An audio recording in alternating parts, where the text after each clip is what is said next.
اس میں ان میں استعمال ہونے والے جو پرزے ہیں وہ ایران کہیں سے بھی جو ہے امپورٹ نہیں کر سکتا تھا. تو وہ پابندی 2015 کی نیوکلیئر ڈیل کے تحت 18 اکتوبر کو وہ پابندی جو آرمز امبارگو ہیں وہ بھی آٹومیٹکلی ختم ہونے جا رہے ہیں. تو امریکہ نے 14 اگست کو ایک قرارداد کے ذریعے سے, ایک ڈرافٹ ریزولوشن کے ذریعے سے یہ کوشش کی تھی کہ یہ تجویز کیا تھا کہ اس جو آرمز امبارگو ہیں, جو اسلحہ کی پابندیاں ہیں,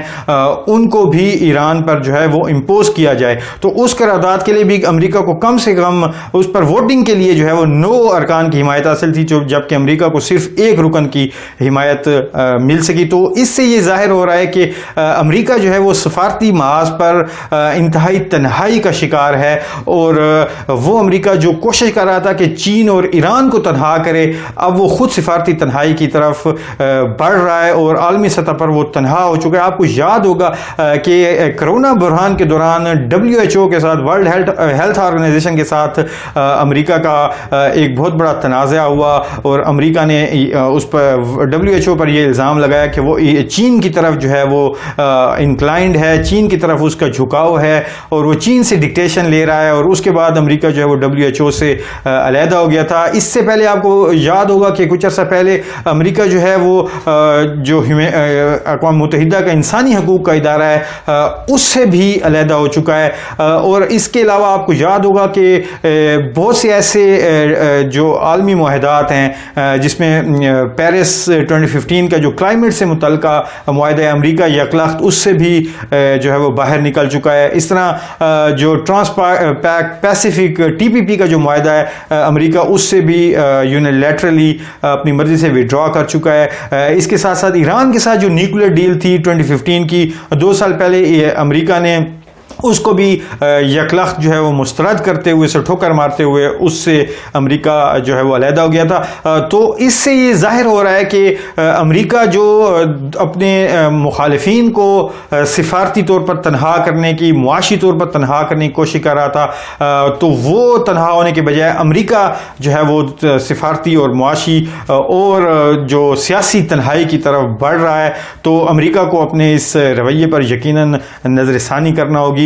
کہ یہ رویہ جو ہے ایک سپر پاور ہونے کی حیثیت سے امریکہ کو زیب نہیں دیتا. اگر امریکہ نے اس دنیا میں امن قائم کرنا ہے اور اس دنیا کو خوشحال اور اچھا بنانا ہے, تو اس کے لیے امریکہ کو اپنے رویے پر نظر ثانی کرنا ہوگی. تو ایک تو یہ اس کی ایک خبر ہوگی. اس کے ساتھ ساتھ جی دوسری جو ایک بڑی امپارٹنٹ ڈیولپمنٹ ہوئی ہے, 2 دن پہلے ایران نے جو ہے وہ 2 میزائلوں کا جو ہے وہ تجربہ کیا ہے, کامیاب تجربہ کیا ہے. اور ان میزائلوں کی خاص بات یہ ہے کہ یہ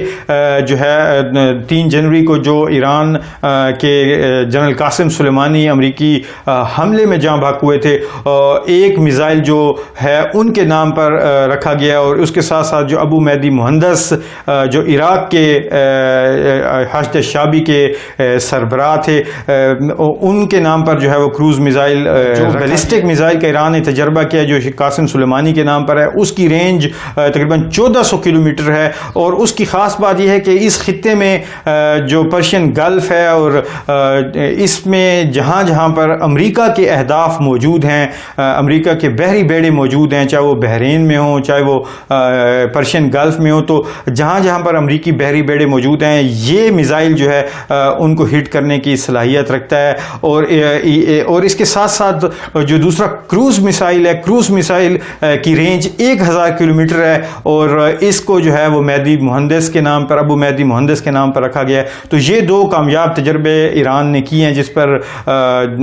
جس پر اسرائیل, امریکہ اور جو گلف سٹیٹس ہیں,